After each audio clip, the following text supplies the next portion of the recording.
Good evening. Good evening, sorry. Good evening. Good evening. Have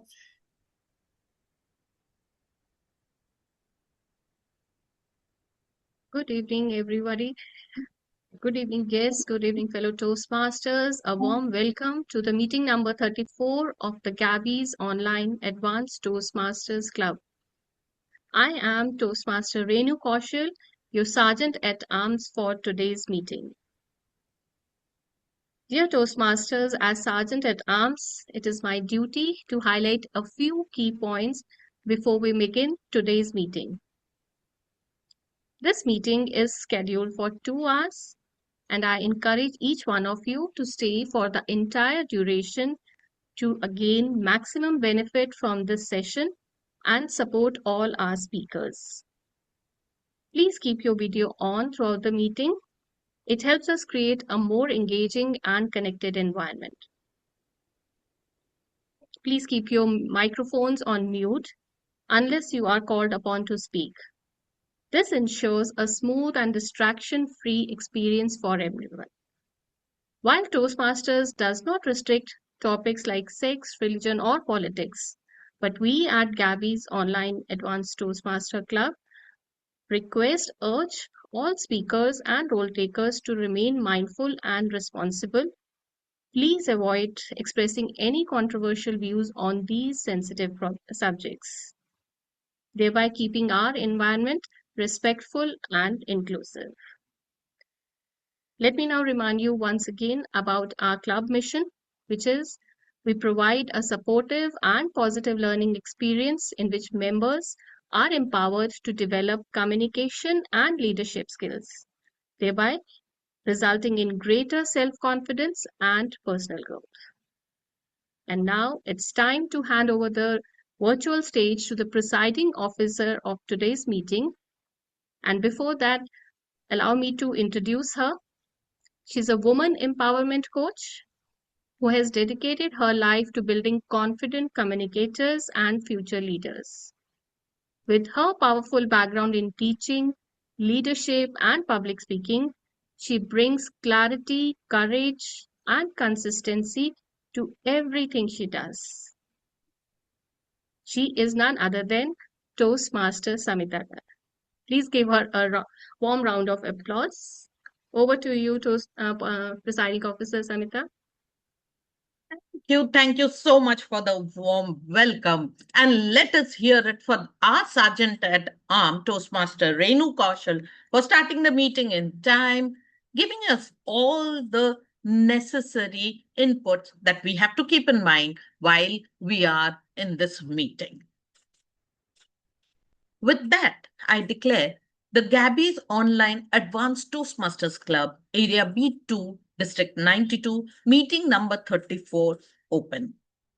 I welcome all the members of this club, all the members of visiting Toastmasters, and all guests to our meeting today. I urge you to be on camera. Let us look at you while we are speaking instead of those black boxes. I give you just 5 seconds time. Please come on camera. Yes, Toastmaster Sunil, Muskan, Toastmaster Gaurii, please be on camera. Can I see any guest? No, I do not see any guest today. Siddharth, are you a guest? Yes, please. Yes. Please rename yourself. Then it is easy for us to identify whether you're a Toastmaster. Welcome. Are you a Toastmaster, visiting Toastmaster, or a guest? I was erstwhile a Toastmaster. I completed my CC and planning to join back. Wow, welcome back. So just give us a quick introduction. Where are you from? And what do you expect from this meeting? I am from Sarjapur Road, Bangalore, and I was in Toastmasters long back, 2015, 2016. I know now that a lot of things have changed. in terms of pathways, certifications. But yeah, I mean, during those phase, Toastmaster was a very important part of my life, and I always had this desire to rejoin and restart. So yeah, here I am. I'm a HR professional and looking forward to being part of the advance club and learning. I've been part of the guest group for a couple of weeks, but could never make it. Even though I've just landed and been directly from airport here, but I thought I should not miss this chance. So thank you. Grateful to be here. Thank you. Thank you so much. Please stay till the end of the meeting and we would love to hear your experience because in Gabby's, we believe that we have space to improve ourselves. For all those who are present, though you are Toastmaster, a little bit about the Toastmaster. This was started by Ralph Medley, and why he started this was because he saw that interpersonal skills, specifically communication, management, leadership skills, was not there in the community. And he understood that these skills are very essential skills for your personal growth and your professional growth. So he founded the Toastmasters International, which we all are a part of. Like today, when we have this eclipse going on, it is said that during the eclipse, everything accelerates. So they urge us to do certain aspects which you want to accelerate within yourself. Toastmasters Club is absolutely that for us. When we come here, not only for the speeches, but taking up rules, even taking up the table topic speeches, that gives us the acceleration in the field of communication that we all are looking. There are roles for us to take, which gives us the leadership ability. Many of us are always hesitant about becoming a leader. Will I be able to do it or not? Because speeches, it's an individual effort. We learn and then we deliver. But when it comes to being a leader, it's not upon you. It is the people whom you are leading. And that is definitely a difficult path to follow. But Toastmaster gives us ample opportunity to become a leader, practice our leadership skills, and become a better leader. The evaluations that we have is one aspect of Toastmaster which we don't have anywhere else, and that which polishes us and makes us the diamond that we all aspire to become. Today, we will have the the three parts that we have in a Toastmasters meeting, in every Toastmasters meeting. We have something special. But wait, you have to wait for that something special. That special is an educational session. And that's in that session, we will be learning something really, really a keynote, how we can deliver a very effective keynote. But hold on to it. That will come a little later. And before that, I will hand over to Toastmaster Renu to announce what will follow now. Over to you, Toastmaster Renu. Let's hear it for our presiding officer, Toastmaster Samita. Due to some travel contingencies, our educational speaker will be joining us little late. So in the meantime, we'll proceed with today the other parts of the meeting. So we'll begin just for the benefit of the guests present in the meeting. I'll just highlight. So each Toastmaster meeting is follows a structured format. There are three particular key sections. To begin with, the first is the prepared speeches, where members they deliver speeches based on the chosen pathways. It is followed by the table topic session, and next is the in line will be the third and the final section, the evaluation section. The evaluation section is where we all members of the meeting receive constructive feedback that help us grow as a communicators. So before that, I would like to introduce the general evaluator of the meeting. The general evaluator for today's meeting is Toastmaster Sanjay Jain. Toastmaster Sanjay Jain, please help us know about your role in the meeting. Yeah, as a general evaluator, my role is to give the feedback. So I will be observing from the starting of the meeting to the end and give, whenever called upon by the TMOD, my feedback. For this, I have a team which is called a TAGL team. T stands for timer, A stands for our counter, G stands for grammarian, and L stands for listener. Here now I will be calling upon the timer. The timer for today is Chaithra. Chaithra, she is a compliance lawyer at More Global and professional Karta dancer. Whenever she can steal a moment, she is bird watcher and proud mother of a beautiful newborn daughter, Oli, who has joined her lively crew alongside Newton.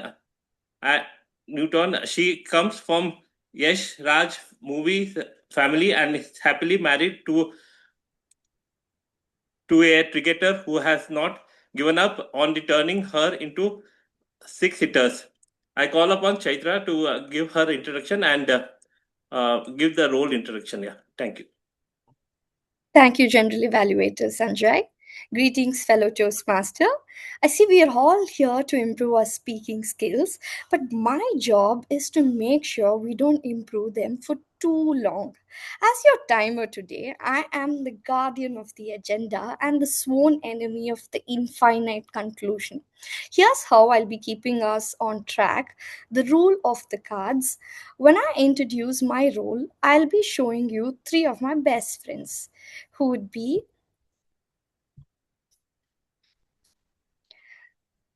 the green card, the yellow card, and the red card. The goal, if you see red, your time is up. If you exceed the allocated time in the agenda for any segment, the red card is coming out immediately, no exception, not even the president. The graceful window. For our educational session, which is going to happen, prepared speeches and evaluation, I offer a 30-second grace period on both ends.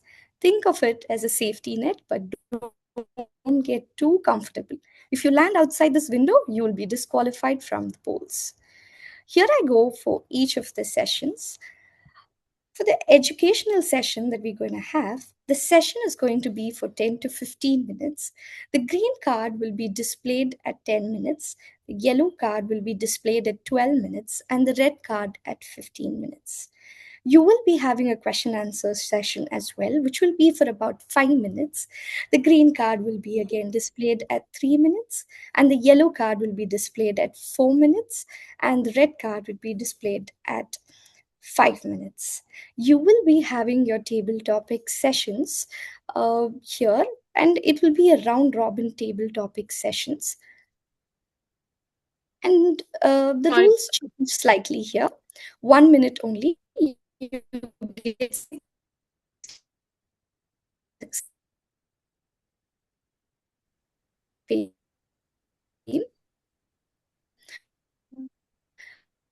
the mute button, consider it as a digital hook. At the end of the session, I will be coming up with my report, and I will also mention for the prepared speeches, which is for about 5 to 7 minutes. Again here, the green card would be given away at 5 minutes, and the yellow card at 6 minutes, and the red card at 7 minutes. And for each of the evaluation, there'll be 2 to 3 minutes, and accordingly, it will be timed. And I would be also timing the language evaluators and the listeners too, which will be about 3 minutes. And yes, this is the end. I'll see you back with my report. Thank you. Over Thank to you, you, General Chaithra, for Evaluator. introducing your role.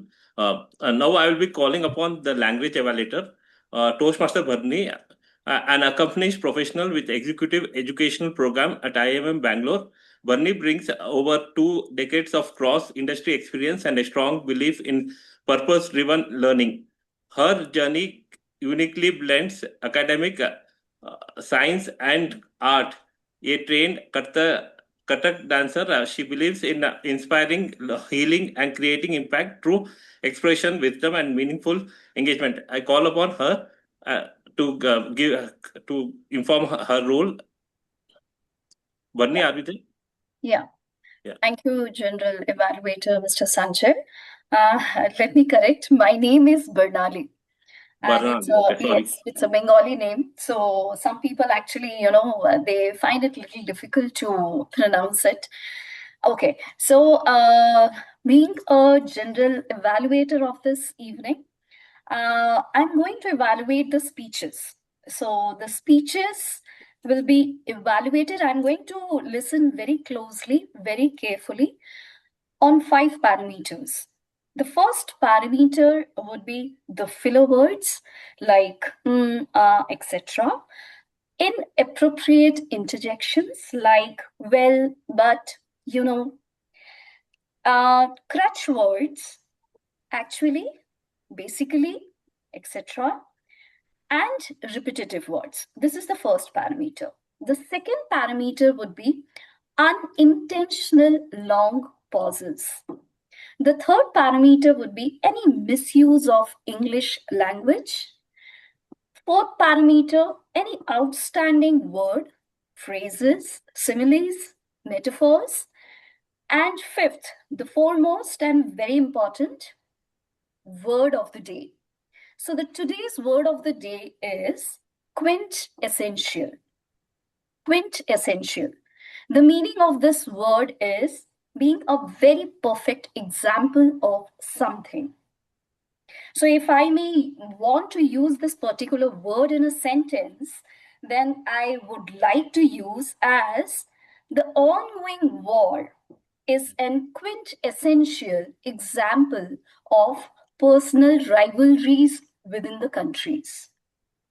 Please, I insist everyone, all the speakers, to use this word of the day and being vigilant enough so that we can actually use this word perfectly. Thank you so much. And I'm going to come back again at the end of this particular session to show the complete Excel sheet of my report. Thank you. Thank you very much for introducing your role. Sorry if for pronouncing your name wrongly. That's perfectly fine. Yeah. Now I'll call upon the listener, Toastmaster Muskan, a graduate with a background in modeling. Muskan understands that in both fashion and communication, timing is everything. Today she will be the listener. Yeah, Toastmaster Muskan, the stage is yours. Yeah. Thank you, General Evaluator, for the introduction. Good evening, fellow Toastmaster and guest. As a listener for this evening, my role is to pay close attention to the details of our meeting and will be taking notes on the speeches, stories, and the facts shared throughout the session. I'll be back at the end of the meeting with my questions to put your listening skills to the test. Back to you, General Evaluator. Thank you. Thank you, everyone. We will be back at the end of the meeting. Back to TMOD. Yeah. Thank you, Toastmaster Sanjay, for the brief introduction, for the introduction of your team. Now I will hand over the virtual stage to the TMOD, Toastmaster Ashwini. Great. How are we all doing today? Can we have thumbs up? Some emojis? Amazing. Great. Good evening, Toastmasters and dear grades. Let's start with honesty, okay? If somebody calls you from an unknown number, do you confidently pick up the call? Are you just let it ring? Or do you go to Truecaller and see, who is this person? Is this spam? Is this business number? Or do you actually wait for them to message on WhatsApp? True caller, yeah. Yeah. Truecaller, right? Yeah, most of the times we ignore also. But do Yeah. you think the business conversions are the relationships built like that? Not really, right? We have to actually pick up the call confidently and move from there. And as a salesperson, I can understand the difficulty of the person who is calling and the fear, right? So, tonight we are going to explore how to move from cold calls to closing deals. So, let's first unmute ourselves and agree to this statement that cold calls are uncomfortable, but networking creates an opportunity. And that can happen only when we can confidently pick up the call and confidently speak. So, today let's bridge between discomfort and the opportunity of skill, which is networking. So, with this, let's start our meeting. Let's start our first section, which is a prepared speech section. For that, let me introduce our speakers for today. Just allow me a second to read out the introduction. We have our first speaker, Samita Kar. I see Samita. Samita, are you the second speaker? Yes, she's the second speaker. First is Toastmaster Nirmita. Okay. We have our first speaker, Nirmita Bhattacharya. A quick introduction about Nirmita Bhattacharya. She is an HR professional with over 16 years of experience in building people strategies, driving organizational development, and partnering with business leaders to enable growth and transformation. She is a proud mother of an eight-year-old. She brings both empathy and practicality into her professional and personal life. She is born in Varanasi, brought up in Kolkata, and having spent the last 16 years in Bangalore, Nirmita carries a rich blend of cultural perspectives and shape her inclusive and people-centric approach. Our speech title is Stains Are Good. Our path name is Mastering Presentation Skills.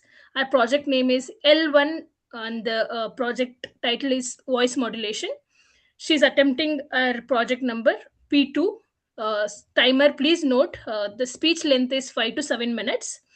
With this, Toastmaster Nirmita on the title Stains Are Good, Stains Are Good. Toastmaster Nirmita, over to you. Thank you so much, TMOD, Toastmaster Ashwini. Hello, my fellow Toastmasters. Let me start with a quick sentence which came to my mind. I will start in Hindi, which is Daag achhe hai. And if we translate that, stains are good. Does it ring any bell?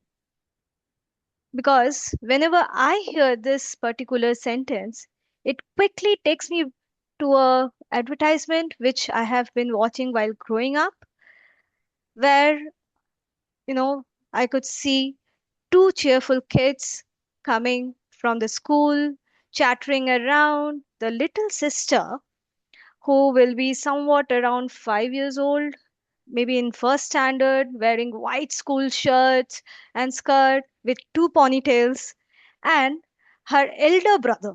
Now, elder brother, how elder he is? Maybe around 7 year old. So two kids chattering, talking about the day, highly excited to go home, are coming from the school. It's a cloudy day, rainy day, and our Indian roads, where there are some potholes, which we know, filled with muds and water. Somehow they escape most of the potholes, but unfortunately, the little girl steps into a pothole full of mud and the mud splashes. She's full of stain. What happens next?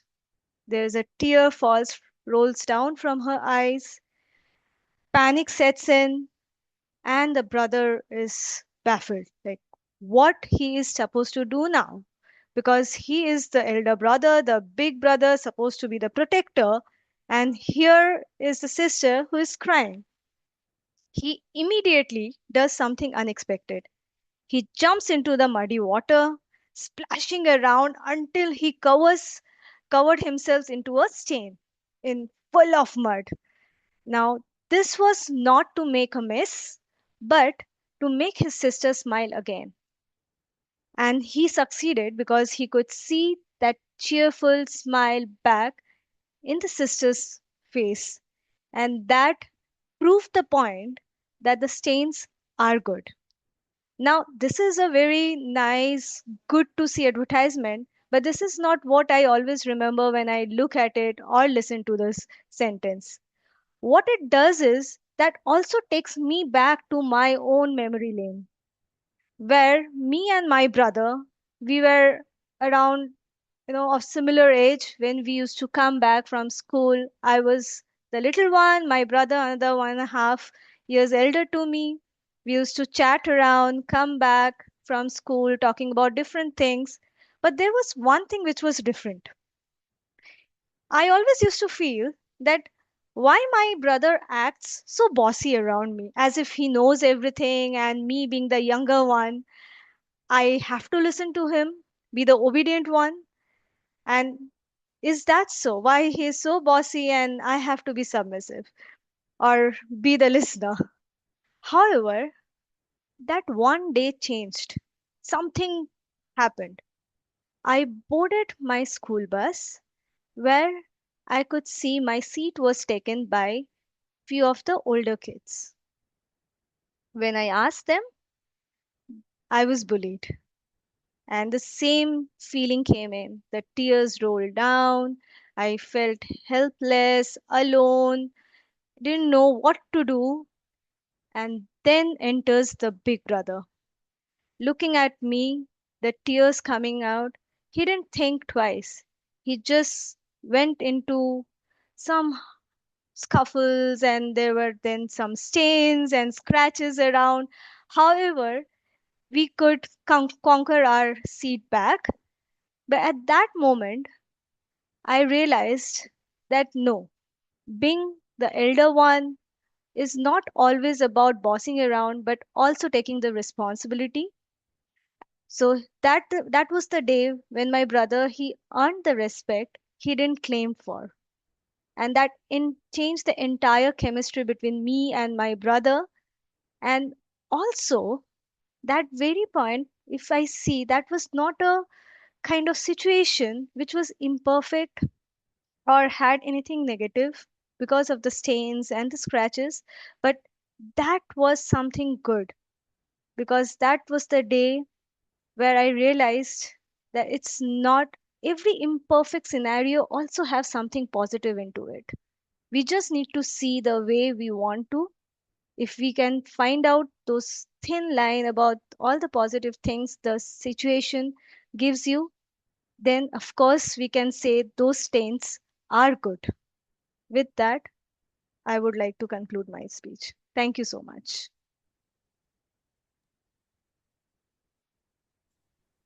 Thank you so much, Nirmita, for introducing you to that little girl and the very interesting story. With this, we'll move on to our second speaker. We have Samita Kar, who will be our second speaker. A quick introduction about our Samita. Samita, a woman empowerment coach who has dedicated her life to building confident communicators and future leaders. With her powerful background in teaching, leadership, and public speaking, she brings clarity, courage, and consistency to everything she does, and she definitely does.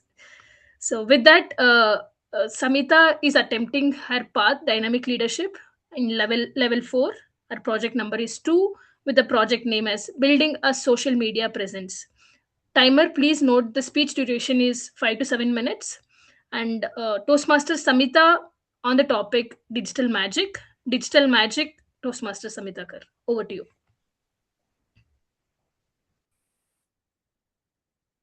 Today is the generation of media, social media.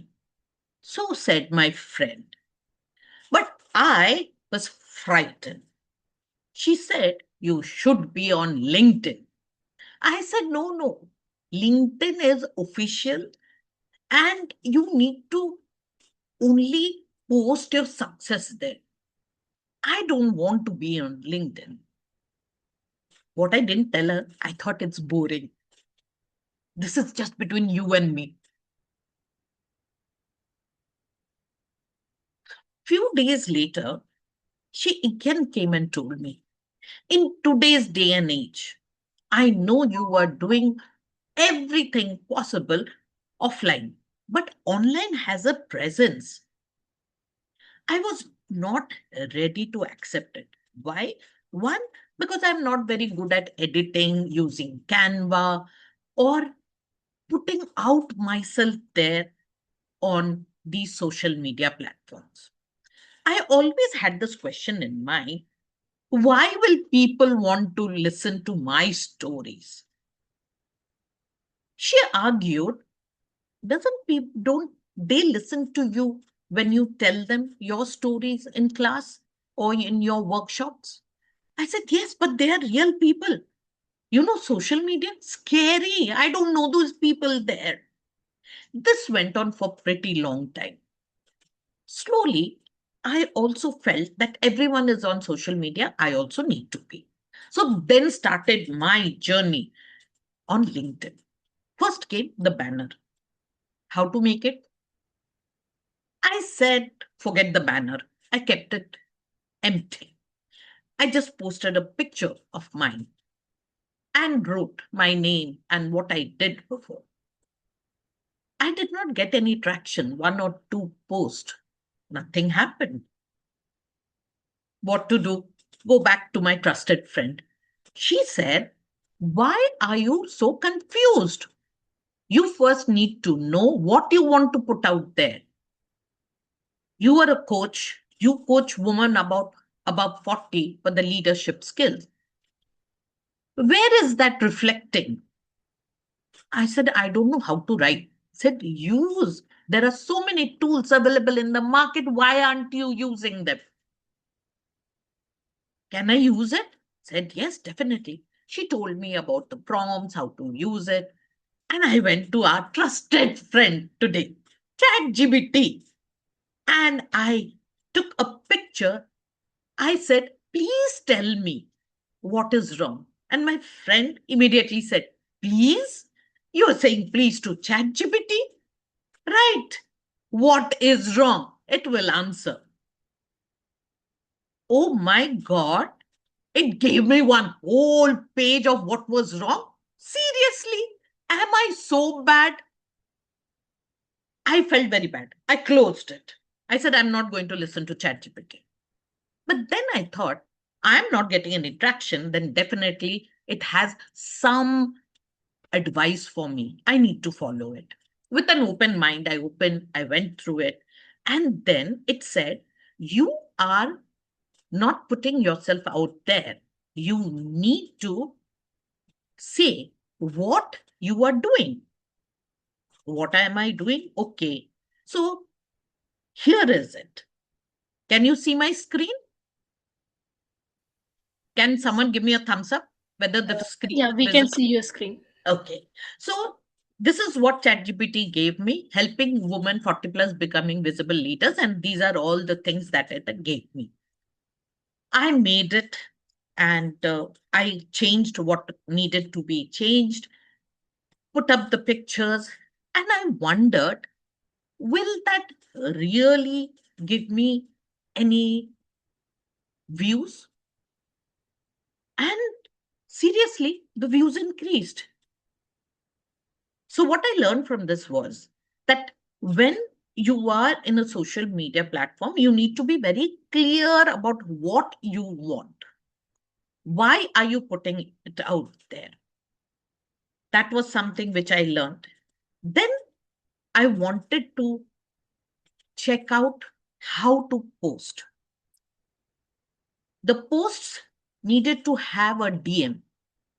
In my banner also, I put a DM that if you want to work with me, please write lead and I will be working with you. I will talk to you. I will send a DM to my VIP group. When I started posting regularly is when the magic happened. While I was posting regularly, I saw that people started interacting with my post. And when they started interacting with my post, they started sending DMs to me. This is something which I felt very happy about. Was I posting regularly? Sometimes yes, sometimes no. And when I didn't post regularly, I saw that the interaction lessened. The leads that I wanted to generate did not happen, which again brought me to how to use the social media platform. This platform is a wonderful platform provided we use it properly. Building a social media platform needs first clarity why we want. Do we want leads from there? Do we want to build a brand there? Do we want to make our thoughts available for other people to know and comment about? Second thing, it has to have a consistency in posting. I may be posting only once a week. That is fine. But once a week, it has to be. If I want more engagement, definitely I have to post more than once a week. So posting every day would be absolutely fine. Am I there yet? No, I'm not. I'm still posting once or twice a week. When this posting happens, then there is interaction. When there is interaction, I saw within 2 to 3 months, I have nearly 480 followers and I have people DMing me for my workshop. This is definitely a good place to be in. That is my digital magic. Over to you, Toastmaster of the day. Thank you so much, Toastmaster Samita, for introducing us to the digital magic which all of us are excited to explore and have our own stories on that. With that, let's move on to the most exciting as a part of our today's meeting, which is our education session on the topic the anatomy of a powerful keynote, which is delivered by our own DTM Sourav Dutta. A quick introduction about DTM Sourav Dutta. He is a two-time distinguished Toastmaster who has completed all 11 Toastmaster pathways with over 20 years of leadership experience at HP, Target, and JCPenney. Toastmaster DTM Sourav is a seasoned expert in analytics, strategy, and marketing. Now he is a social entrepreneur. He has co-founded Practive in 2020 to support students, MSMEs, non-profits, and women entrepreneurs. He is a proud father and lifelong learner, and Saurabh is passionate about empowering others through learning and leadership. With this, I'll hand over the stage to you, to DTM Saurabh. Over to you. Thank you. Am I audible? Yes. Yes, you are. How many of you love doing keynotes? How many of you have done keynotes? Not like once in 10 years kind of a thing, but at least a few sessions every year. 2, 3, 4 sessions. I see Chaithra raising her hand. Okay. So what is the basic difference between a keynote speech and a regular speech that we do, whether in Toastmaster or any other platform? What is the basic difference? Some takeaway we have to give. Even in speech also we have to have a takeaway, right? So Samita just spoke about being on social media regularly. That was a takeaway, correct? Keynote speech is based on your expertise. Even Samita's speech was based on her expertise in terms of putting things on social media.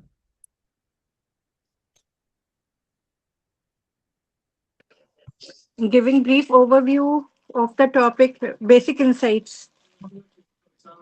Every speech has to have insights. Otherwise, what is the purpose of opening our mouth? The only time people don't make sense is when they're on a date. Apart from that, every time else we have to make sense. Right? So what is the difference between a keynote and a regular speech?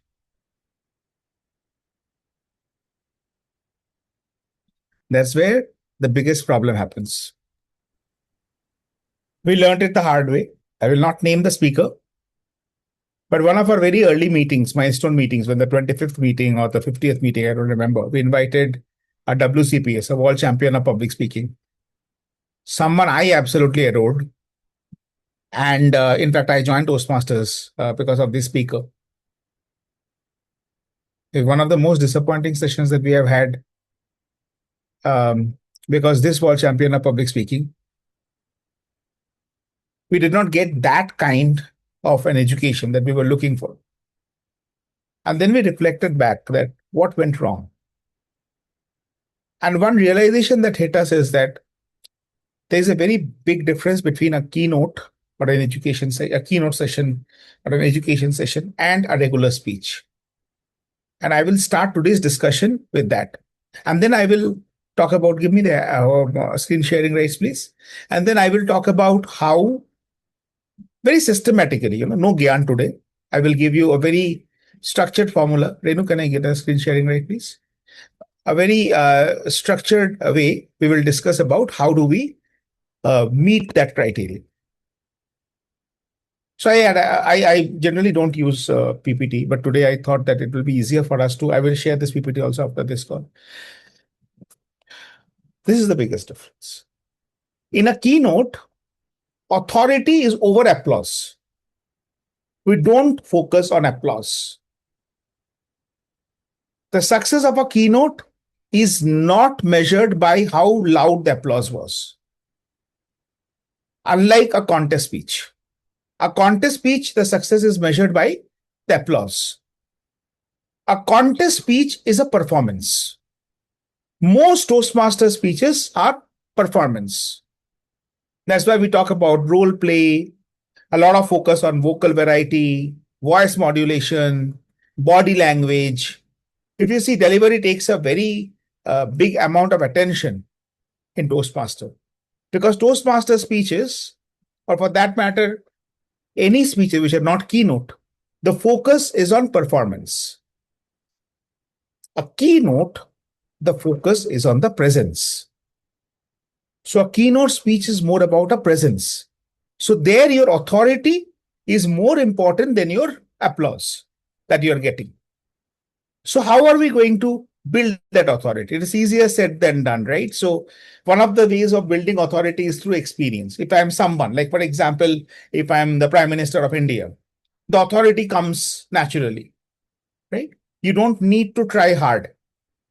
Donald Trump, authority comes naturally. You don't need to try hard. Even if you don't make a lot of sense, people will still listen to you because authority comes naturally through the power. The CEO of your company, you listen to him. Why? Because of the authority. The principal of your college, you listen to him. Why? Or her. Why? Because authority comes naturally. So authority is something which naturally, in the sense, authority comes through hierarchy, not naturally. I mean, not in the sense that you're the natural leaders, but more in the sense that because of the position it comes. But not all of us have that position. If you're a college student, can you not deliver a keynote? If you're a fresher, can you not deliver a keynote? If you're a homemaker, as just moving into the field of business, a home baker, for instance, a home chef, can you not deliver a keynote? You can. And that is the anatomy that we are going to discuss today. There are 5 parts to the keynote that we need to understand. The first one, the spine. The spine of every keynote is one core idea. If your keynote has 10 ideas, it has 0 value. I have got 30 minutes of time. Let me talk about this and this and this and this and this. That's the easiest way of screwing up a keynote. Because when the session ends and you go back, and I was in the session, I was in the audience, and I am meeting Samita. And Samita asks, okay, what was Nirmita's keynote about? And I was like, it was about this and this and this and this. Instead, it was about how can we deliver a powerful keynote. Right? So every keynote is a good keynote if there is one spine. How many spines do we have in our body? 1, right? So every keynote has to have one spine. And that is the core message. there should never be multiple core messages in a keynote. That's the one biggest problem. Because we have a lot of time, we feel that we can give a lot of messages. No, you have to give one message and support that message maybe with a lot of examples, interactions, questions, but the message should be one. Right? Next comes the heart, the emotional connection. And this is where a lot of us go wrong, because particularly technical keynotes, because we feel, and this is a problem that I have noticed all throughout my life, because I have been, I've attended a lot of technical conferences, right, where people talked about data science, artificial intelligence, machine learning, and so on. And I have seen that inevitably the general funda is that the more serious the topic, the more serious the speaker has to look, right?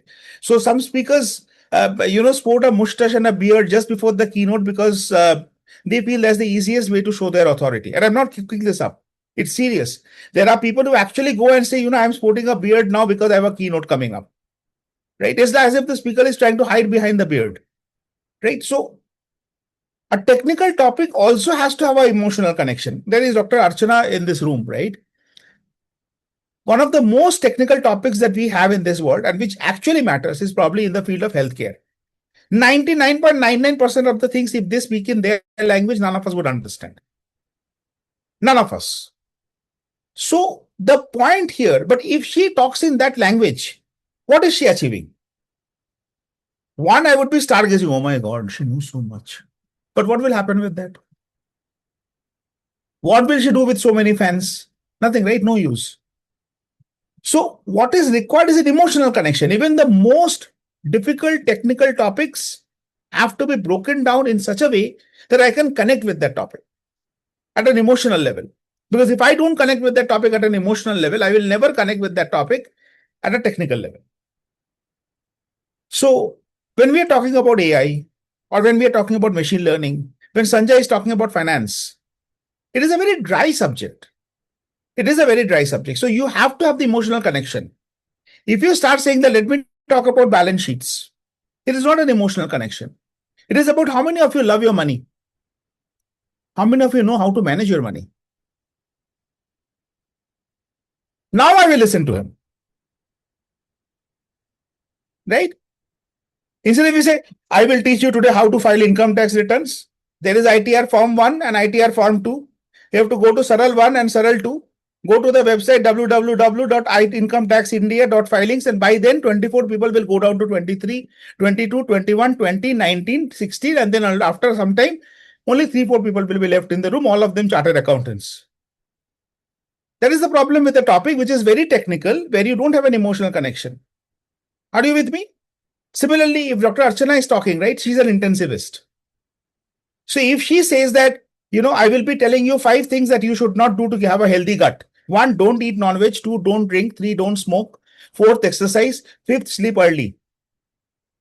I know for a matter of fact, none of that I can do. I can log off from this meeting. I will do that. But instead she says that, how many of you are scared of death? How many of you are scared of a painful death? What happens? Fear. I listen to her. After that, she doesn't have to try too hard. Right? So this is the emotion that we create. We sometimes create hope, sometimes fear, sometimes identity, but we use an emotional connection with the audience. Then comes the muscle, the structure. Many a times, because we have a lot of time, we don't follow a particular structure in a keynote. We tell a story, then we go back to the message, then again the story, then the message. We keep on oscillating. A structure always helps a keynote go in a forward direction. It makes the speech progressive. You could use a structure like past, present, future. You could use a structure like disrupt, navigate, anchor. You can use a structure like problem, struggle, resolution. Whatever structure suits you. But just because you have a lot of time, don't start going all over the place. The opening body conclusion is still there in a keynote. A lot of space does not mean chaos and anarchy. A lot of space means more leg room for you to spread your legs, have a better messaging. Next comes the face. This is the most important part of the keynote. the authority. The authority comes from a lot of factors: credibility, vulnerability, simplicity, depending on what establishes your authority. Now, this is interesting. See, sometimes it's a combination of the three of it. Credibility. Credibility comes from the subject and also from the speaker. See, one of the most important things that people look for in a keynote speaker is, why should I listen to you? Right? If I come here and I talk about money, half of the people who know me, they would be like, oh my God, what a sad joke. This man has absolutely no money and he's talking about money. Right? But when Gaurii talks about money, everybody will take it seriously. Now look who's talking. You better pay attention. Gaurii is rich, she looks rich. I am poor, I look poorer. Right? So, authority has to be there, credibility has to be there in the face, in the way you dress. Why am I wearing a blazer? Right? Image consultants here would say, look to your part. So typically, authority has to be there in the credibility, in the vulnerability. I just cracked a few jokes that I'm poor. That's true. But why did I share that with you? To establish my vulnerability. Because the moment I said I'm poor, many of you were sympathetic towards me. Right? Some of you who are richer than me, they were sympathetic towards me. Some of you who are as poor as me, you started relating with me. I found company. But if I would have said, you know what, I was born in a Ferrari and I was fed in a Lamborghini and I used to roam in a Mercedes Benz, and Nirmita is like, right? So that's what happens. Right? So people don't relate with people who are higher than you, better than you, stronger than you, but they definitely relate with people who are weaker than you, feebler than you, and not so sharp as you. So vulnerability is a very good way. A simplicity. That's why I said, top technical topics like AI, ML, finance, strategy, business. These topics, the more simple you make them, the more authority you establish. People feel if I use a lot of jargons, people will think, oh my God, he knows so much. No. If you use no jargons, people will appreciate it more. So if you're giving a keynote topic on data science and you're not using the word regression even once, but the entire session is on regression, people will be like, wow, that's the way to do it. But if you're giving a topic on data science and all that I'm hearing in the session is k nearest neighbor, random forest, decision tree, and so on, I would know that you know a lot, but I don't know what you know. And I would definitely not know that what I don't know and what I need to know. So what is the purpose of that? Just to make me feel more miserable. Correct? That does not serve any purpose. So authority has to be established either through vulnerability, credibility, or simplicity, depending on whatever the topic is, who the audience is. And finally, the brain. Every keynote has to, I said authority, right? You establish the authority to transformation. Anyone who comes to attend a keynote comes with an expectation that there's something will change. There will be a transfer of knowledge. I will learn something new. I will understand a new concept. I will change the way I'm working. Something will change. A belief, an identity, some kind of an expansion. There has to be something tangible that I get out of a keynote. And that's the brain of the keynote. So typically, again, just to quick sum it up, the anatomy of a powerful keynote, number one, the spine. And the spine is? What is the spine? The core message. One core message. One core message. Good. The second one was? The emotional connect. No, which body part? Heart. Heart is the? Emotional connect. Emotional connect, right? The third was? Muscle. Muscle is the? Structure. Right? Every keynote also has to have a structure. It cannot be a walk in the park. And the fourth was? Face.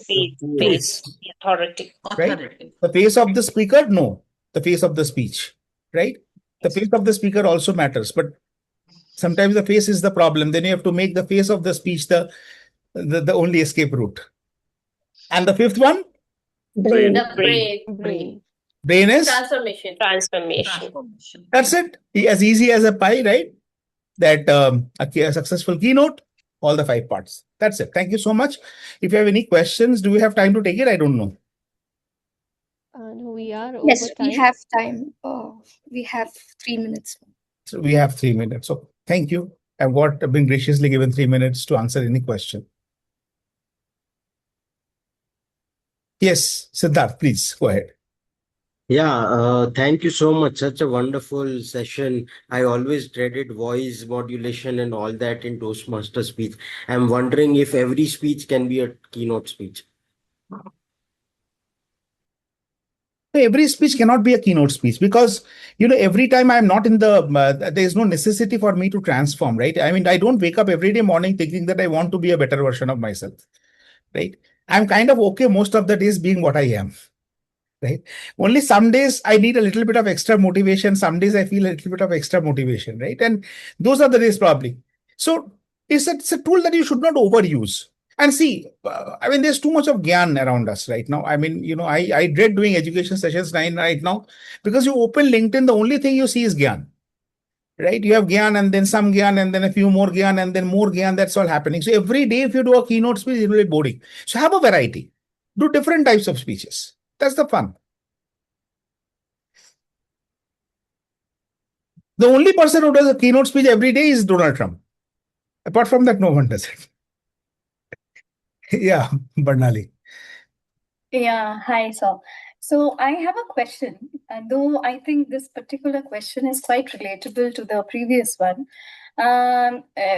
So you said the structure and all those parts, all those instruments, but do you think this particular structure of the keynote speech could be applied, or it has any, a kind of a time frame, or probably because you can't explain everything. Very good. I think I understood your question. You're saying that is it like 15 minutes, 20 minutes, 30 minutes? What is the time for a keynote, right? Yeah. I mean, that's the most common question that we get. And sometimes, you get 15 minutes for a keynote and I've seen bigger reaction like, 15 minutes, only 15 minutes.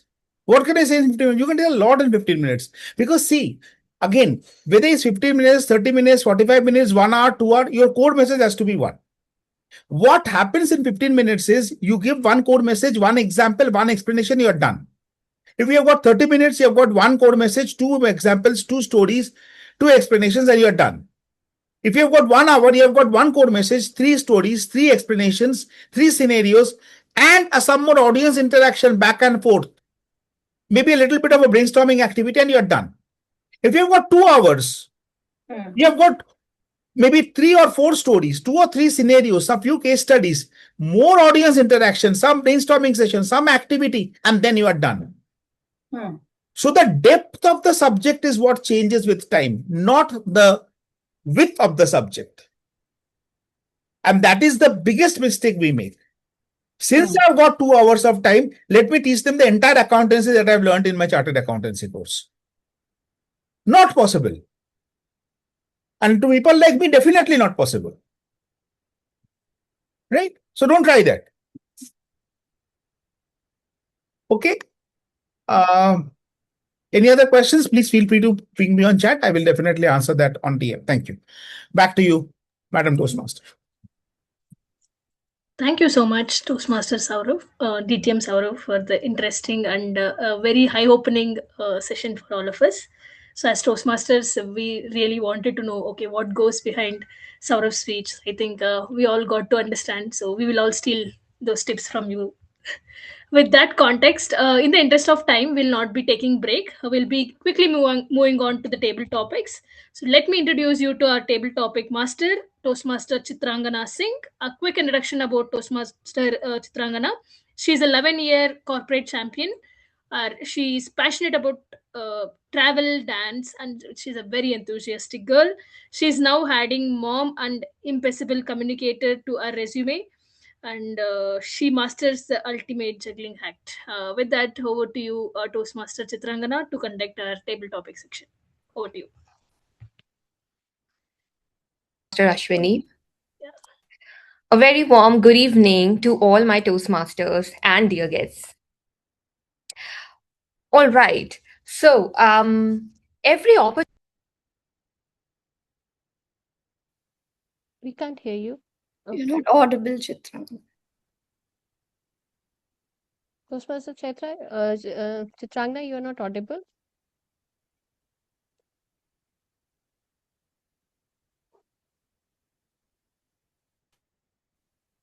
I think she can't hear us. I think both her Chitragana, you're not speaker and audible. mic must have gone.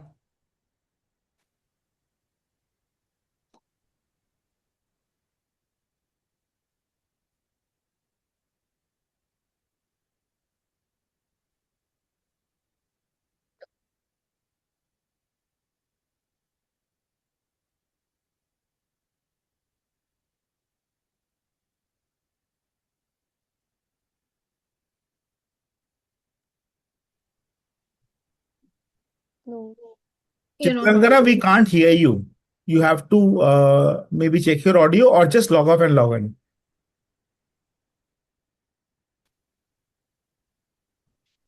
No. No. All right. Please Now allow me to rejoin. Now you're audible. Now you're Now audible. you are audible. Okay. I think it must be an issue with the earphone, so you can maybe try to speak without it. No, now you're not audible. No. Okay. This is a nice game. Yeah. Okay. I think I should have done a. No. Can't hear you. No, now you're not audible. Now you're not audible. Join. Now you're audible.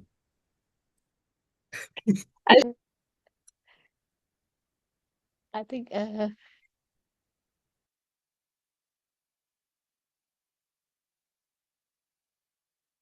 Toastmaster Ashwini, you can resume with your theme for the time. Yes. She's joining back. Great. I would love to do that. Yes. So let's get back to our team. So most of us actually think networking is all about exchanging contacts. In reality, it's actually not. Networking is all about moving from surface to substance. And how can that be done? That can be done only with the introductions that you make, the way you connect with the other person, right? Let us now understand how we can better that introduction. So I would like to invite maybe one volunteer in till the time we have our Toastmaster joining in, where you have 20 seconds to introduce yourself, and you have to complete the sentence by saying one thing people don't know about me is dash. Can I have one volunteer before I hand over the stage to Chitrangana? Sorry, one quick audio check. Yeah, you are audible. Yes, you're audible. Or maybe I can keep this thought in your head. So once we are done with the table topics, you can come back. So I see guest Aryan's hand raise. So Chitrangana, can I go ahead and ask him to introduce himself for 20 seconds? Yeah. Yes, over to you. I just saw the hand raise. I'm not able to recall the name. I'm so sorry. Yes, it is Aryan. Yes, Aryan. Over to you, Aryan. So you have to introduce yourself in 20 seconds, and the sentence should end with by you saying one thing people don't know about me is. Over to you. You have 20 seconds. Sure. Thank you, Madam Toastmaster of the Day. Good evening, everybody. I am Aryan. I belong to a small city in Gujarat that is called Patan. I am currently residing at Ahmedabad and also preparing for my CA final exams. I saw there are some chartered accountants in the room as well. One thing that people do not know about me is that I am highly anxious and I sort of hate socializing. So Zoom meetings are one of the best ways for me to interact with people. Thank you very much. That was a good one. Thank you, Aryan, for volunteering. With that, I'll hand it over to our table topic master. Over to you. Well, thank you. Thank you, everybody, for waiting patiently. Today, we learned how a lot of preparation, not just cold calling, can also bring up uncertain moments in your life. All right. And you need support of everybody to help you navigate with those moments. Moving on to the most interesting section of Gabby's meeting, which is the table topics. Like I mentioned earlier, I would reiterate that the kind of topics we will cover will be statements that can be handled for and against. I mean, there can be two viewpoints, a for viewpoint and an against viewpoint for each of those topics. And we will have two speakers, and each speaker will be given 1 minute. After 1 minute, you will be muted. I would request the Zoom moderator to help me mute the speaker as soon as your 1 minute is over. All right, let's get on to the topics for today. Okay, just to help the guests clarify and understand that there is no confusion in the way we have to attempt the topics, I will start with picking up somebody from the club itself. So Toastmaster Samita and Toastmaster Archana, would you want to take up the first topic today? Yeah, Yes. sure.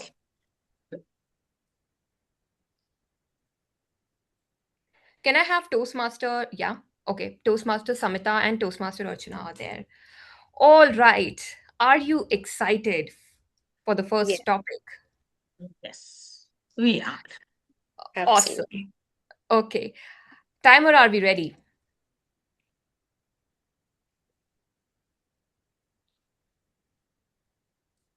I would. Hello. Okay. Okay. So, okay, I'll also be posting the topic on the chat. So the first topic is being lucky. Oh, sorry. Okay, so Toastmaster Samita, you will be speaking for, and Toastmaster Archana, you will be speaking against. The first Yes. topic is being lucky is a strategy. Being lucky is a strategy. Obviously, being lucky is the strategy, right? Place, right time, right intention, and you are lucky. Try not being prepared for something and see how lucky can you be.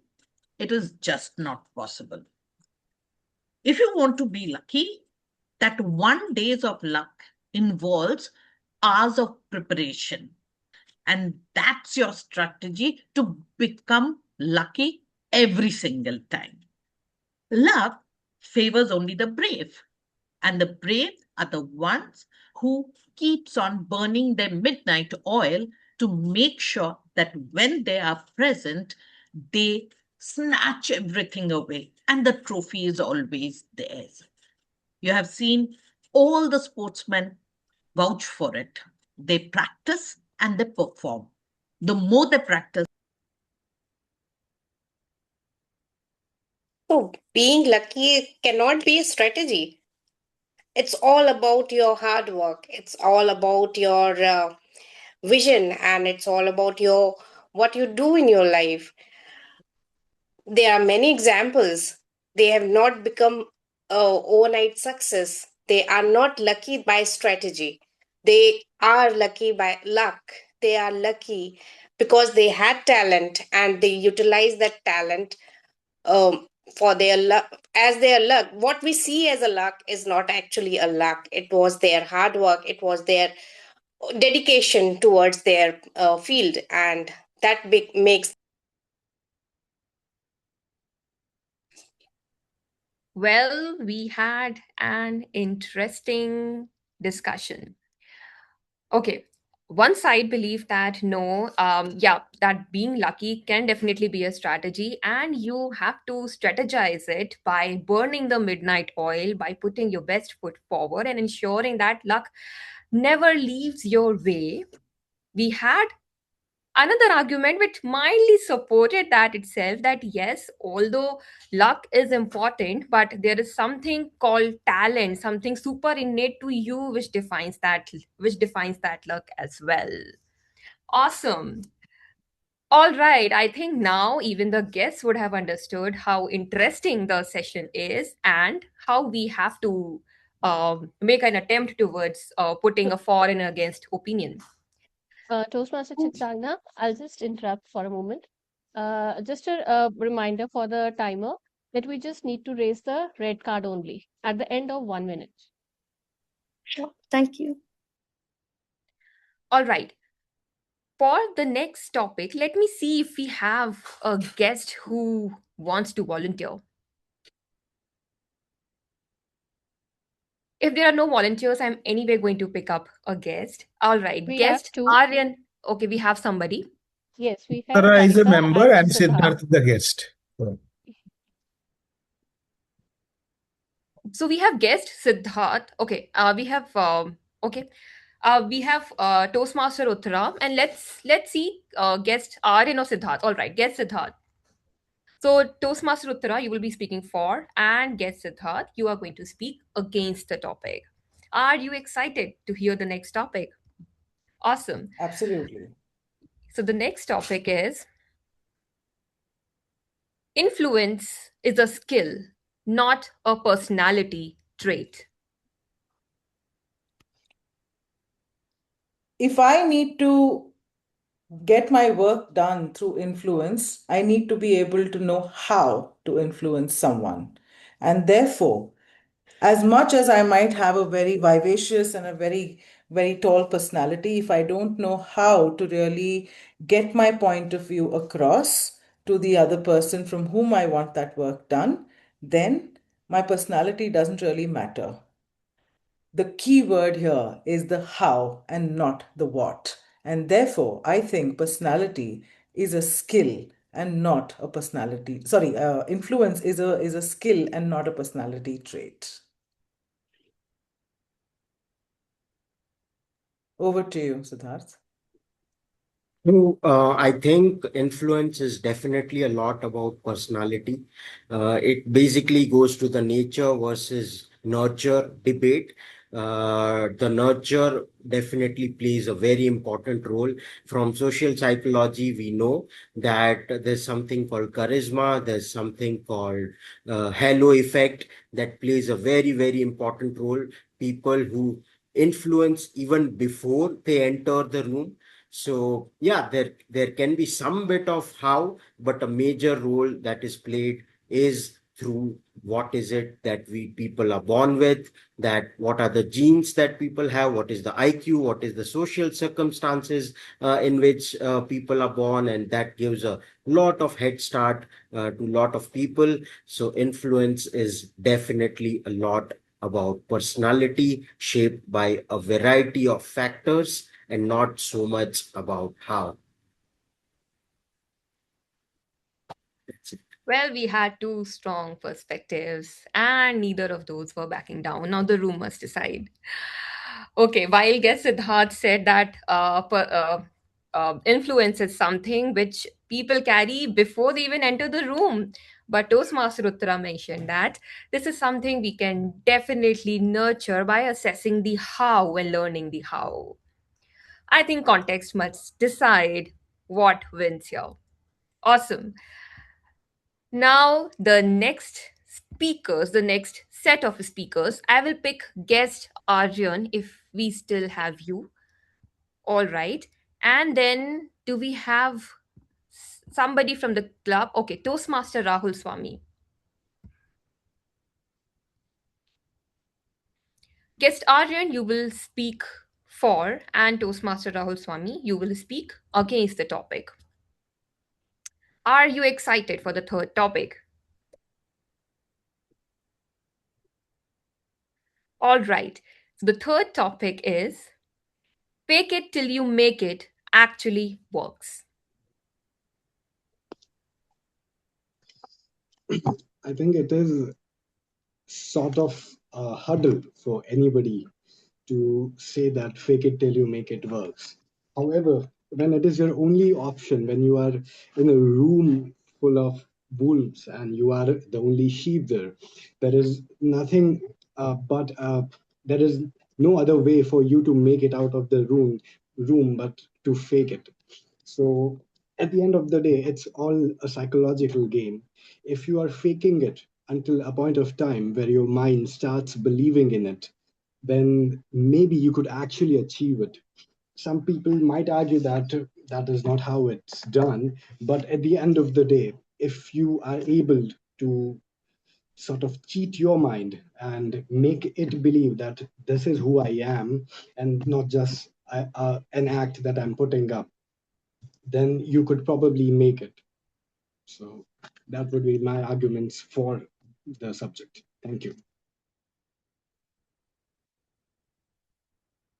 I don't believe in fake it until you make it, because there has been times in my life when one of my colleague, he thought of faking it and thinking that I would get into what he's saying, that we don't need to do this project right now. But the thing was totally opposite. We had to deliver it. I didn't listen to him and I confirmed with my manager, and he told me that yeah, we have to deliver it today. And sometimes we we cannot even fool a dog. So you can never fake and go away with that, because you should always remember that other person somehow gets to know your true intentions. And I was able to get that. Fortunately, I confirmed.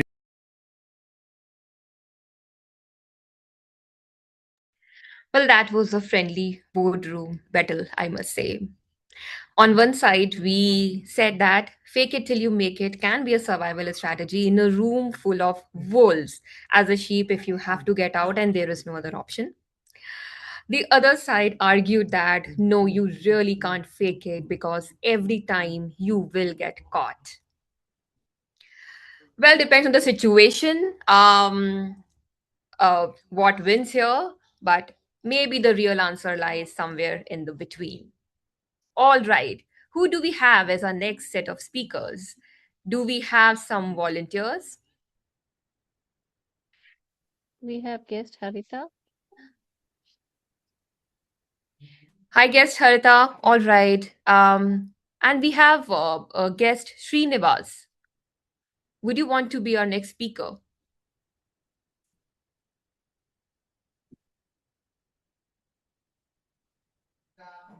All right. Sure.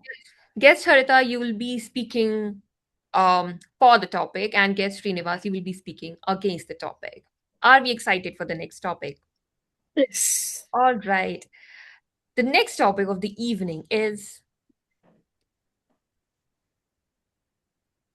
trust can be built quickly.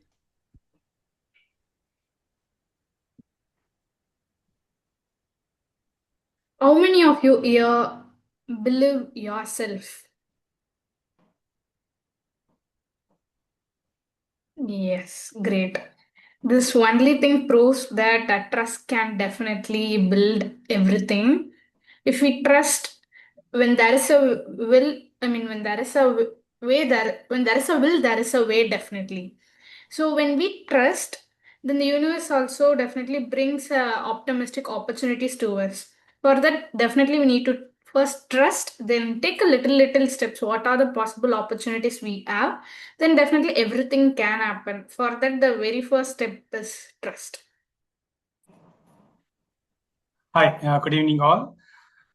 Trust can't be built quickly. It takes a long or over the period of time, trust can be built. The best example for this is, for example, we'll take simple example of construction of building. Okay, construction of building, it might take 1 year or 2 years or 3 years. For destructing, it might take only few minutes. Okay, so trust is something which can't be built quickly. It by default, it usually takes a long time. Okay, if the trust builds quickly, that means he has some personality trait which is making others to believe it. But in fact, to say trust takes longer time to build. Thank you.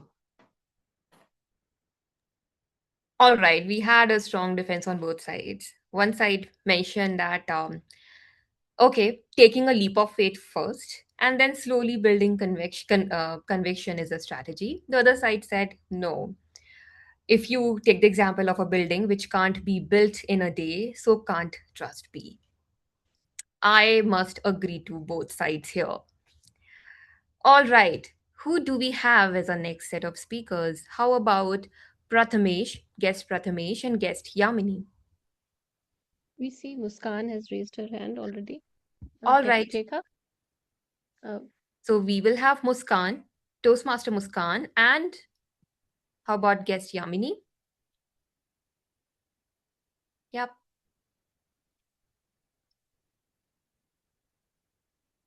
Toastmaster Muskan, you'll be speaking for, and guest Yamini, you'll be speaking against the topic. All right. So here is our next topic. People decide emotionally and justify logically. Okay, I believe in this.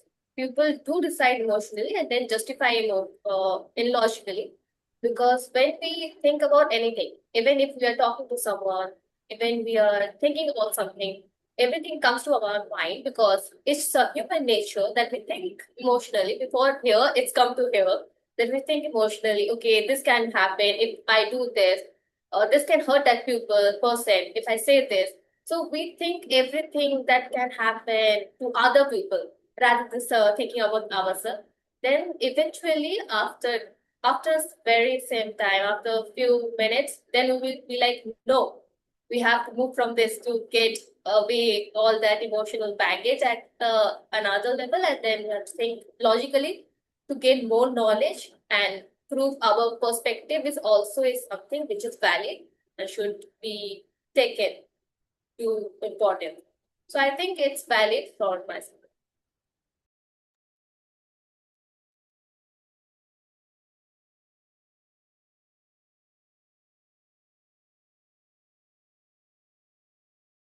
Can we please unmute guest Yamini?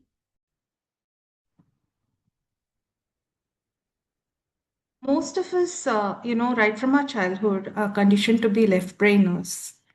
And, we are kind of conditioned to think logically whenever kind of we are exposed to a life situation. Yeah. So many times I find, the logical thinking precedes kind of assessing a situation at emotional level. Though there are pros and cons in both, like, taking a balanced approach is what will lead to, harmony, because neither neither thinking logically nor thinking emotionally is going to lead us, to a harmonious decision. But most of us, I see, are tuned to think logically than.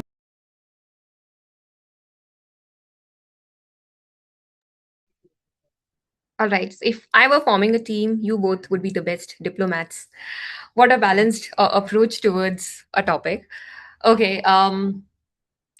Both of you kind of hinted that we are wired a certain way. We do tend to think emotionally, but on specific situations, since childhood itself, we have been conditioned to think logically first and not let emotions be on in a way. So the sense is to keep a balance there. Interesting. Do we have time for another topic?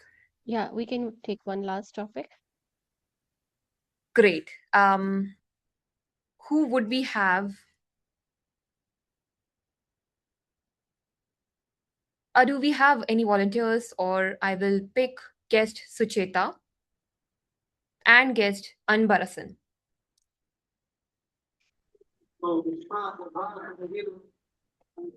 I have a lot of background noise. Maybe I cannot volunteer this time. No worries, guest Sucheta. All right. How about guest Pallavi?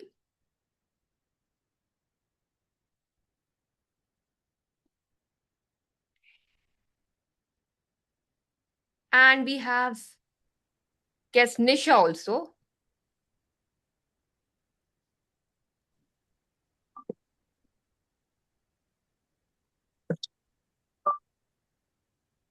Okay, did I lose Okay, guess Pallavi is here. Thank you so much. I thought I lost you. All right. Do we have guest Nisha?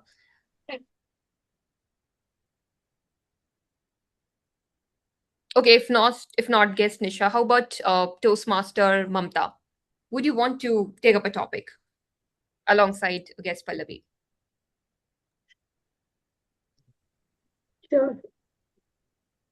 Awesome. All right, so here we go with the last topic of the evening. Guest Pallavi will be speaking for, and Toastmaster Mamta, you'll be speaking against the topic. The topic is rejection is more about timing than ability.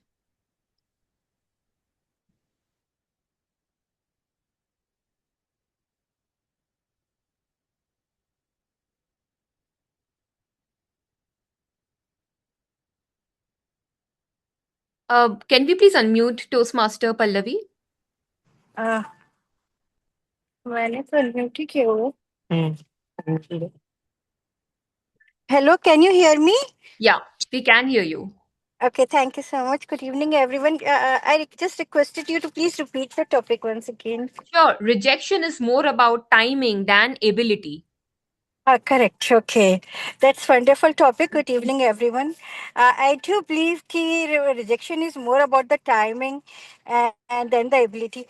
For example, let's take the example of table topic. You might be a wonderful speaker. You might be the one who won the club level contest, but you are not able to make it in the area level or a zonal level. It is not because of the lack of the confidence you have, your lack of the ability you have, but it is just about the timing, what topic you have received, and whether you are at that time, whether your luck and your communication speak work on your favor or not. So sometimes it doesn't matter whether you're capable or not. It's just the luck by chance or your ability that's come on the way. People judge you. So this is on my take. Rejection is more about ability. If we are not able, like Pallavi is saying, if we don't know about the good matter and our structure is not good, then what will do the time?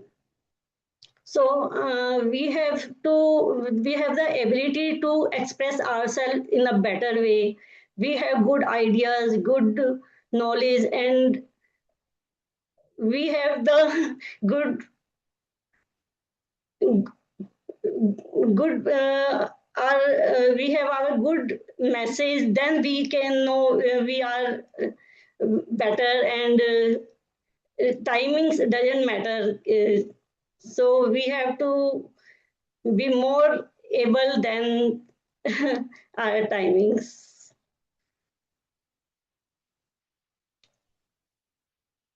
Well, that was a wonderful contrast. On one side, we said that, okay, on every stage of your journey, your timing does play a factor. You can be wonderful in your craft, but at every progression, timing can beat you down. The other side insisted that no, you having the combo of abilities which are needed for the craft do make you ahead of the timing as well. That's an interesting argument on both sides, I must say. All right. So what well debated everybody. I had so much fun listening to both sides of ideas for each of the topics. So from hesitation to persuasion, that's the journey we practice today. Keep speaking, keep learning through the Toastmasters journey, keep enriching your communication. Let's all grow towards the one common goal of becoming an impeccable communicator. All right, over to you, Toastmaster of the day. That's a wrap from my end. Thank you. Thank you so much, Toastmaster Chitragana, for the powerful and overloaded with a lot of into in the table topic section. With this, we'll quickly move on to our general evaluation section, where we'll have our general evaluator coming up and with his team to evaluate all our speakers and see how we did today. Over to you, general evaluator Toastmaster Sanjay Jain. Yeah, thank you, TMOD Ashwini. I would like to call upon the first evaluator, Toastmaster Archana. She is a doctor. Alongside her medical expertise, she brings a love for travel, art, and storytelling. Her passion for communication and personal growth makes her a wonderful addition to our Toastmasters family. Over to you, Toastmaster Archana, for evaluating the speaker number 1. Thank you so much, General Evaluator, for the wonderful introduction. And tell me honestly, how many of you were taken aback to our memory lane by Toastmaster Nirmita when she said, "Daag achhe hain"? All of us, right? Yes, the message of the speech, what she delivered today, was clear that not all stains are marks of dirt, but they are symbols of learning, growth, and your courage. Two amazing points about her speech was that first, she used that advertisement to take us to our memory lane, where she told the story which we have seen in the ads, and so engaging that we immediately have an emotional connect, and we were taken aback with that story. Secondly, she used her personal story about her elder brother, how he protected her from the bullies. So that brought a strong emotional connect with the audience. That was amazing. The speech was wonderful, but there are rooms of improvement in any speech. So there are 2 points of recommendation I would like to give here. First, the ending of the speech I felt a little abrupt. Ending could have been very strong because the message was very strong that stains are good, daag अच्छे हैं, but इसके लिए we need to have a proper statement. Like you could have said, so the next time when you are left with your stains, don't hide them, just be proud of them, because it proves that you dare to live. Something like that could have made so strong ending, and could have created an impact in the audience at the end. Secondly, the voice modulation. When you described about the scenario where you were bullied, you could have used your voice model. You could have used your voice tonality to show the different characteristics in your story, like the bullies and your elder brother, how he confronted them in the school bus. So this is how you could have used your voice to tell your story and build an emotional connect and make it more interesting. So overall, you excelled in engaging the audience with your storytelling technique, and also making an emotional connect with the personal story. But improved hand gestures, strong voice modulation, and of course a strong ending could have made the speech more powerful and more meaningful. So overall, it was wonderful listening to you, and I'm looking forward for more from you. Thank you. Thank you for wonderful evaluation. Only one recommendation from my side to speaker. If you had stand and given the speech, it would have added value to it. And you were sometimes reading the speech, I think so. So you could have avoided that thing. It is left to you, means only a recommendation from my end. So now I will be moving to the second speaker, second evaluator. Toastmaster Gaurii is a chartered accountant turned image consultant and soft skill trainer, helping companies address people management challenges. As a leadership trainer and life coach, she guides transformation journey through her rebrand self, she also incorporates a tattoo as a tool for self-awareness and personal growth. Over to you, Toastmaster. Toastmaster Samita, what is an evaluator? Somebody who is trying the new dish and is relishing the flavor and then adding a little bit of spice. But let me tell you, there was a lot of flavor for me to relish and very little spice to add. You spoke about social media, and that has become our identity today. So you had me all ears, such a relevant topic. Apart from choosing this topic, I think what was brilliant was the authenticity that you brought through. It did not sound like a marketing brochure. Why was it authentic? You gave an honest story about how you are not good at social media and that conversation with your friend that you can't come on LinkedIn because you don't know it. After that honesty came the conflict, the self-doubt, when she kept nudging you and you kept giving her excuses that why should people listen to you, you are not good, you don't have a story, etc., etc. So that made for a very wholesome story, and it had us all leaning in because it was personal. Second, the humor. Saying please to ChatGPT with that expression of no, no, no, I think that added so much of humor, and it had me not just smiling, but had me in splits of laughter. You were all about expressions, you were all about animating your humor, and that came through beautifully. Now, what is the spice that I would like to add to my evaluation? I did not figure out that point, that transition point that made you come to LinkedIn finally. This is a problem that many of us face with. And I think it would have been very relatable.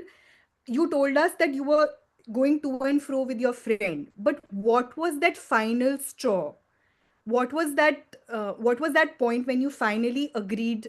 What made you finally come on LinkedIn? That wasn't very clear. My second recommendation to you is at the end, when you were giving us the message that you need clarity, you need consistency, that is where I was making my mental notes of what was the takeaway. And in the middle, you said, am I there yet? No. So the message kind of got diverted, and it again came back to you that are you doing it or not, which also became a repetition. And my third recommendation, how about adding role play? Because you have that humor, that bone of humor in you. Instead of saying, my friend said this and I said this, how about doing a role play where it would be clearly visible what your friend is saying and what you are saying?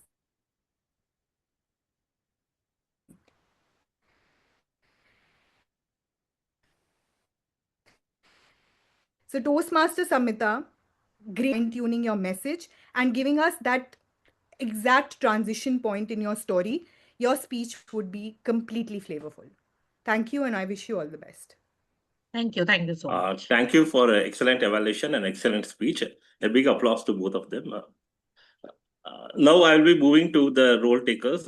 Timer, can you present your report?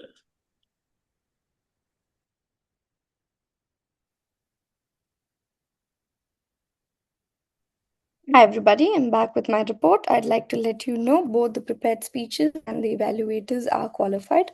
There are no disqualifications from our end. Thank you. And I'll be dropping the report on the chat. Thank you. Can I call upon the language evaluator to give the report?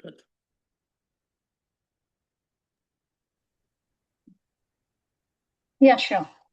So I'm going to share my screen.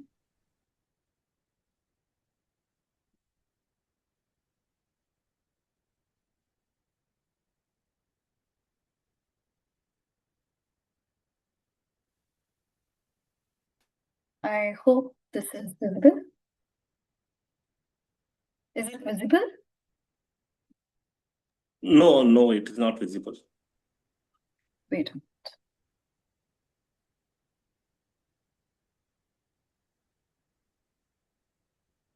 Visible now? Yeah, now it's coming. Yeah. Yeah. So this is the report which I prepared for all the speakers. And it actually seems to be a very interesting session today. Most of the people, they actually use too many anecdotes, too many phrases. Though the word of the day, quintessential, has not been used by any of the speakers. And but yes, we do have noteworthy phrases, and there are a lot of rhetorical devices, and I have captured most of the phrases and the quotes, and I'm going to give this particular report. I'm going to paste it in the chat box. Thank you. Thank you for a detailed report. Next, I will call upon the listener.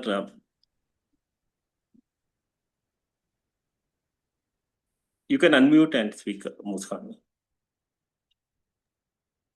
Thank you, General Evaluator. Now, for the moment of truth. We have moved from that cold call to the closed deal, but where you are paying attention? To the coin essential details. I have a few questions to see who can truly close the deal with the right answer. Let's begin. Just a moment. Okay. Sourav Dutta mentioned that the quintessential keynote is divided into how many parts? 5. Okay. Can anyone mention specific parts Sourav Dutta mentioned, the body parts and their meaning? Yeah. Yeah, please. Brain, heart, muscle. And core message. Fine. Heart is emotions. Okay. Okay, so it was the spine, core message, one core message, the heart, emotional, the muscle, structure, the face, authority, the brain, transformation. Okay, the next question. Our prepared speech, first speaker, Nirmita's speech, touched a famous marketing slogan. Which brand's advertisement used the tagline, stains are good? Surf Excel. Surf Excel. Okay. According to Toastmaster Samita, details about her personal LinkedIn journey. What was her very first post on LinkedIn? Women Anyone? empowerment. Very first post when she just opened LinkedIn. A beautiful picture of her. Okay, let's moving on. How much time did Samita say it took before she finally noticed a real improvement in her views and engagement? How many months? 3 months. 2 to 3 months. Yeah. Okay, the last question for today. For Nirmita's speech, Archana pointed out one specific main point of suggestion which she has put today to make her story more powerful, and she can use it for the next speech too. One very main point. Vocal variety. Message. No, at the very message. Yeah, correct. The good ending and a message. Thank you for today. Everyone is really listening to the session. Thank you, Muskan, for wonderful role play. Now I will be giving about my report. The meeting started on time, and it was with full of energy, and the Sergeant Arms spoke about the rules of the meeting and introduced the presiding officer. The presiding officer also introduced the structure of the meeting and also called upon the guests to introduce themselves. It was a wonderful start. Only one thing is that when the general evaluator was called upon, I was not aware that there is a change in TMOD, and suddenly I was called upon. So if I'd been informed before that, I would have been prepared. But anyhow, it was a good start. Then what I think is the table topic master done a wonderful job. She has given all the topics and very good. Only here, what I see is missing of members' participation. There should be 80% members' participation and 20% participation of the guest. But it is other way. So it will discourage members to, because this is a very good area to learn this skill. But if members are not given opportunity to play this role, then members will, where they will find themselves getting this role. So this has to be taken care by ESCOM, that members has to be given at least 80% chance and 20% to guests, so that it becomes a balance, and members are encouraged uh, to learn from it, because this is a skill where everybody want to learn. So we cannot say that members will somehow learn it. So that is my take on this. Other than that, everything went as per the plan, and I think we will close the meeting on the time. And very good section, and very good education section. And thank you very much. And back to the TMOD for continuing the meeting. Yeah. Thank you so much, General Evaluator. Can we hear it with a warm round of applause for our General Evaluator for today? Our TMOD had to drop because of a technical glitch. So now I would like to hand over the virtual stage to the presiding officer for her concluding statements. Thank you. Thank you, Toastmaster Renu. What a wonderful meeting it was. From the prepared speeches to table topics and our educational speech. Who knew that keynote speech can have a spine? I'm still wrapping my head around it. Not only a spine, muscles, and face also. So next time, if someone comes and tells me about a keynote speech, I am sure to immediately follow these 5 points, because these are embedded in my heart. When we come for table topics, it is for and against.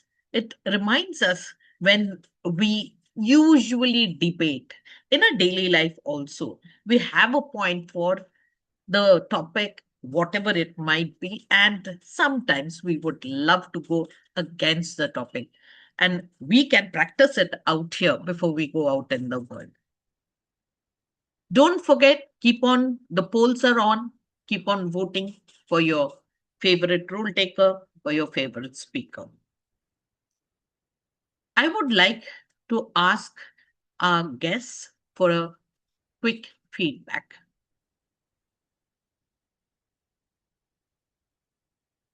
Who wants to give us a quick feedback?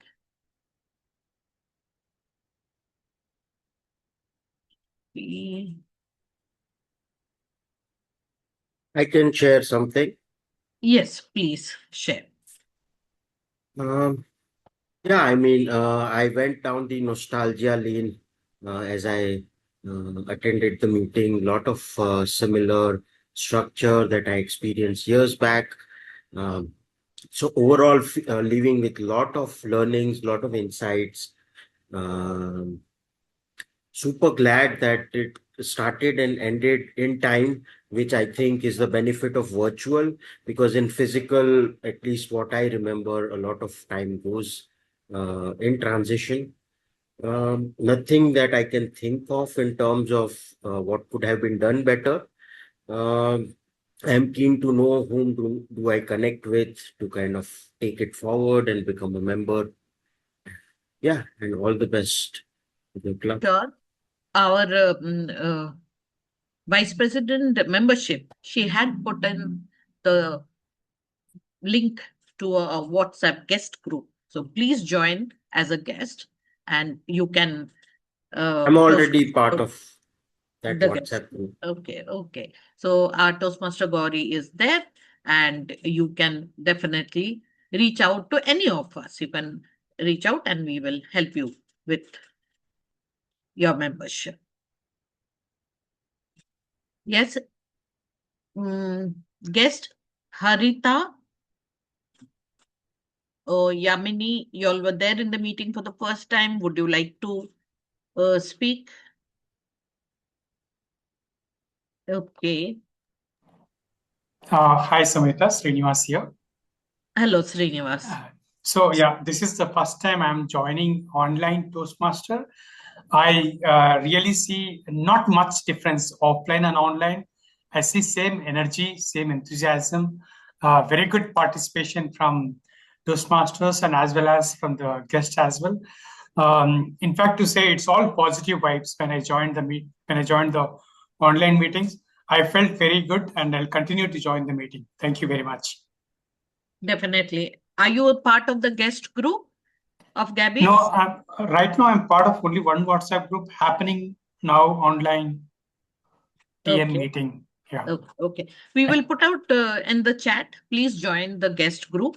You will Sure. get all the information regarding when the meeting is happening, because it's Gabby. We have two meetings. One is a hybrid meeting which happens on Saturday, and one is an online meeting which happens on Tuesday.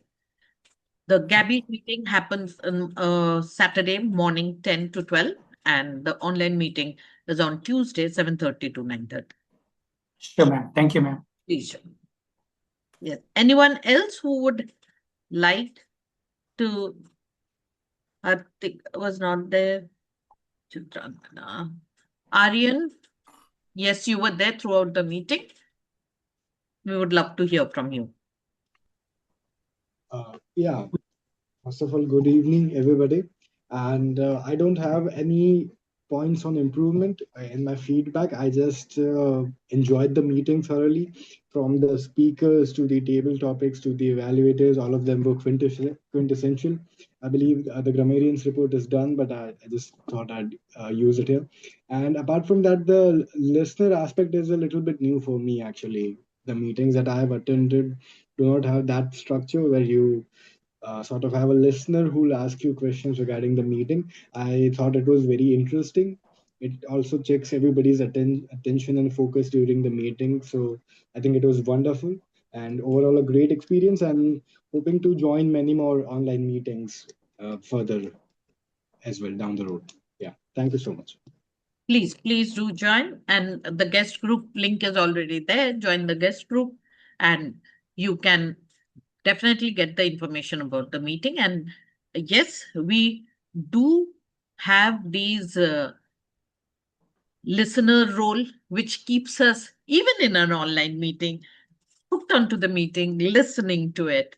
And the language evaluator will be happy to see the word of the day being used after she pointed out that there was very few usage of the word of the day. And, we all wait to hear about the result. Because believe it or not, whether we are grown up or we are young, we all like to know how did we do? Did we do something in which people appreciate us and tell us that we are the best among whoever has done it?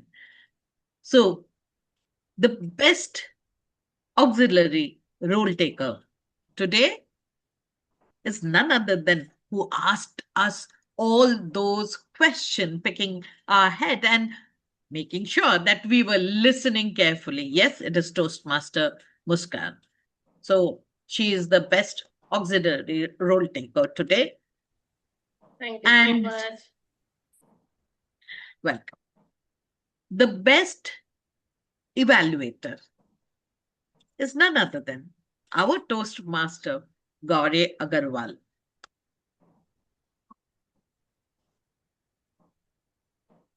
Today, we had a few rules that were taken. And believe me, all the rules of all the meeting is very important. Each one, even if it is the timer or it is the listener, these all roles are very, very important to make a meeting successful.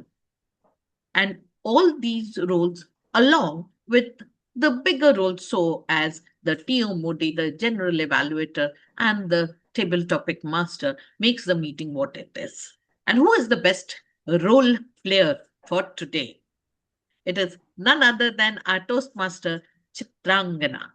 Toastmaster Chitragana, congratulations to the favorite auxiliary role taker, evaluator, role player. And favorite TT speaker is Dr. Archana Prajapati and truly yours. And the best speaker is, thank you for it. Yes, it is Samita, the one who spoke about something which was so close to our heart, because I truly am still not comfortable with the idea of social media. So I took that head on. With that, we have come to the end of our meeting today.